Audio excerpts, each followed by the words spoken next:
नमस्कार, मैं उमेश गौतम, समग्र प्रदेश समाचार से। वर्तमान समय में सोशल मीडिया या प्रिंट मीडिया या इलेक्ट्रॉनिक मीडिया में एक ही बात चल रही है। उत्तर प्रदेश की इटावा के दादर गांव की,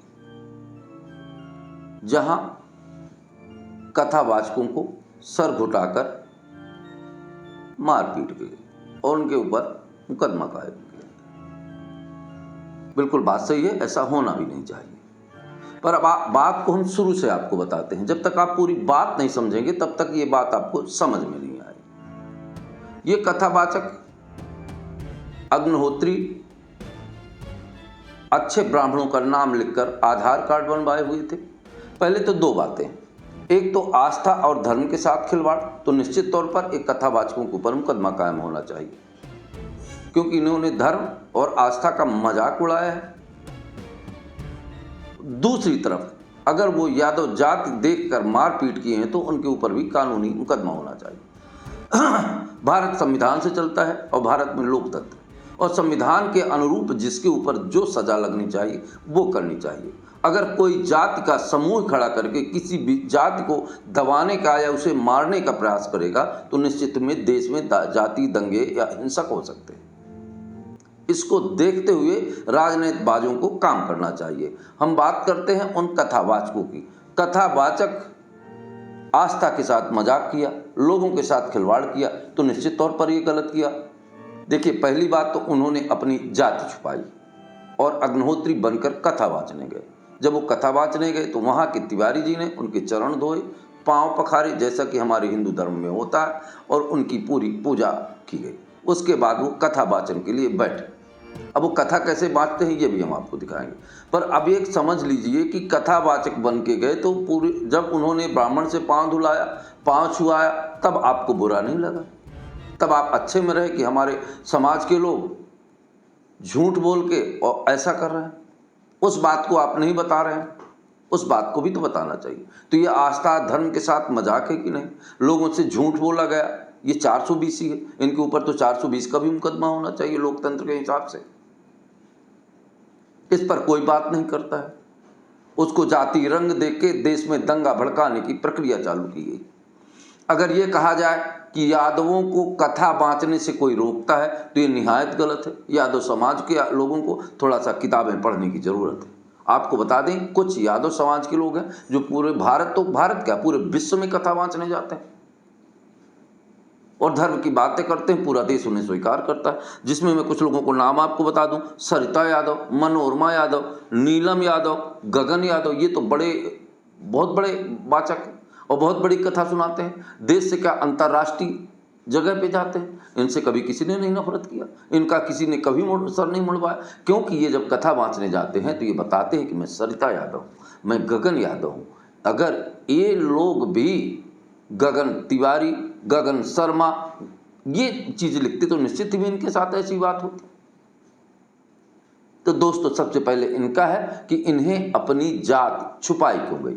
और एक बात समझ लीजिए, अगर कोई उच्च जाति का व्यक्ति यादव की मार्कशीट बनवाकर नौकरी करता है तो लोकतंत्र में क्या होता है उसके साथ, आप जानते हैं। इसी तरह इन्होंने यादव समाज को छोड़कर ब्राह्मण का आधार कार्ड बनवाया तो इनके साथ क्या होना चाहिए। मैं यादव समाज के ही लोगों के साथ कहता हूं, अगर आप कथा सुनते और आपके यहाँ कोई ब्राह्मण बनकर आता और बाद में दूसरी जाति का निकालता, तो जितने यादव समाज के लोग हैं मैं उनसे पूछना चाहता हूं कि आप क्या करते। कमेंट बॉक्स में जरूर बताइएगा। ये राजनैतिक विषय नहीं, ये भारत है और भारत की राष्ट्रीयता का विषय है, भारत के लोकतंत्र के विषय है, भारत की एकता का विषय है, भारत की संप्रभुता का विषय है। इसे हमें सबको मिलकर एक साथ और मजबूत करना होगा। जो सब कहते हैं हम देशभक्त हैं और राष्ट्रभक्त हैं, तो पहले देशभक्त की परिभाषा पढ़नी पड़ेगी। कुर्सी या सत्ता के लिए देश को आग में झोंकना कतई राजनीति की नहीं बात नहीं, कतई देशभक्ति नहीं। और वर्तमान समय में जो हो रहा है किसी समाज के द्वारा, ये बिल्कुल निहायत ही दुर्दांत। पहली बात हुई। दूसरा चैप्टर में मैं आता हूँ। दूसरा चैप्टर है, जब इन्हें पता चला कि ये ब्राह्मण नहीं है तो इन लोगों ने इनसे बात करना शुरू की, पर कुछ युवाओं ने उनके साथ अभद्रता की, सर घुटवाया। ये निहायत कानूनन अपराध है और इस अपराध की सजा सरकार ने की, उनके ऊपर मुकदमा कायम किया और उनको जेल भेज दिया। दूसरी तरफ कथावाचक ने अभद्रता की महिलाओं से, उन्होंने रिपोर्ट किया और उनके ऊपर भी मुकदमा कायम हुआ। तो प्रशासन अपने लोकतांत्रिक तरीके से काम कर रहा है, पर कुछ असामाजिक लोगों के द्वारा आंदोलन करके पुलिस के ऊपर भी मारपीट की गई। ये कौन से लोकतंत्र में है? हम ये नहीं कहना चाहते जात के आधार पर किसी के ऊपर भी कटाक्ष करना और ऐसा करना निहायत अपराध है, पर उसको भी अगर अपनी जात छुपाकर लोगों के साथ धोखा कर रहा है वो भी अपराध है। वो आस्था, विश्वास और धर्म, ये भारत लोकतांत्रिक देश है और सनातन धर्म का देश है। यहाँ धर्म पहले है। और एक बात बता दूं, जो भी देश है कोई ना कोई अपने धर्म को जरूर, चाहे वो इस्लामिक देश हो तो अपने धर्म को मानते हैं, सब कोई अपने धर्म को मानता है। अधर्म की सीमा के अंदर ही लोगों को अपने अपने काम करना चाहिए। कहाँ कहते हैं, कौन से, कितने व्यास जी कितने कथावाचक रहे जो ब्राह्मण नहीं थे, पर कभी ब्राह्मणों ने विरोध नहीं किया, पर उन्होंने कभी अपनी जात नहीं छुपाई। और जात छुपाने का जो इन्होंने तो झूठ बोला है। पूरे समाज और पूरे धर्म और पूरे यादव समाज के साथ तो इन्होंने धोखा किया है। यादव समाज को सबसे पहले तो इनके ऊपर नाराज होना चाहिए, क्योंकि पूरे यादव समाज को कलंकित तो इन्होंने किया है। ये संतराम यादव बन के कथा बांचने जाते, अगर कोई आंख उठा देता तो निश्चित तौर पर ये समाज के लिए दुर्भाग्य था। पर ये ब्राह्मण बन के गए और फिर उसके बाद ये तो यादव समाज के साथ ही इन्होंने गलत किया। इन्होंने अपनी जात की अब छिपाई। क्या उन्हें अपने बाप की दी हुई जात को बताने में गलत लगता है या शर्मिंदगी महसूस होती है? तो फिर कैसे यादव हैं ये? सवाल तो ये है कि हम जिस देश जाति में जन्म लिया बलिदान उसी पर हो जावे, हमारे राष्ट्रगीत में भी ये चीज। तो मेरे कहने का तात्पर्य ये है कि दोनों पक्ष दोषी हैं, पर जो अब एक बात अखिलेश यादव की ले लीजिए, उन्होंने कहीं यादव नहीं कहा है, पर वो राजनीतिक तौर पर उकसाना चाहते हैं, उनको बुलाकर गीत गवा रहे हैं। ये जो यादव जाति को पकड़कर और सामाजिक लोगों द्वारा आंदोलन किया जा रहा है, यहाँ तक कि आंदोलन इतना बड़ा हो गया कि पुलिस को फायरिंग करनी चाहिए पड़ी। वहीं प्रदेश सूबे के मुखिया योगी आदित्यनाथ ने कहा कि अगर कौशाम्बी में ऐसी घटना हो चुकी है, कई जगह जाति तत्व के आधार पर दंगे हो चुके हैं, उन्होंने प्रशासन को बुलाकर कड़ी फटकार लगाई कि इस तरह के अगर जातीय दंगे होते हैं, जाति के आधार पर कोई गलत तरीके से किसी के ऊपर प्रयोग करता है तो उस पर सख्त कार्रवाई की जाए। उन्होंने किसी विशेष जाति का नाम नहीं लिया। तो ये समझने की बात है और पूरे लोगों को समझने की बात है।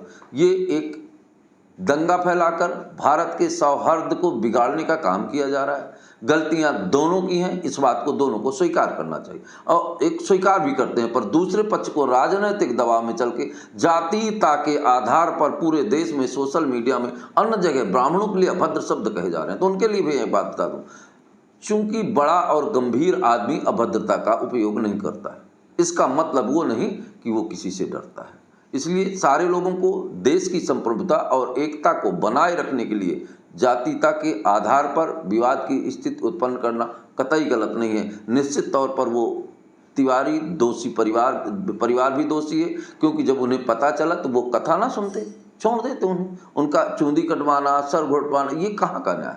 तो संविधान के आधार पर उन्हें सजा मिली, उन बच्चों को मुकदमा कायम हुआ और आज वो जेल में है। इसी तरह इन्होंने आस्था के साथ खिलवाड़ किया, इनके ऊपर मुकदमा कायम। पर जो सामाजिक, राजनीतिक और जातीयता का दंश पूरे भारत में झिलवाना चाहते हैं, ऐसे लोगों पर भी प्रशासन को सख्त कार्रवाई करना चाहिए, चाहे वो कितना बड़ा नेता हो, चाहे कितना छोटा नेता हो। दोस्तों नमस्कार, मैं उमेश गौतम, समग्र प्रदेश समाचार से।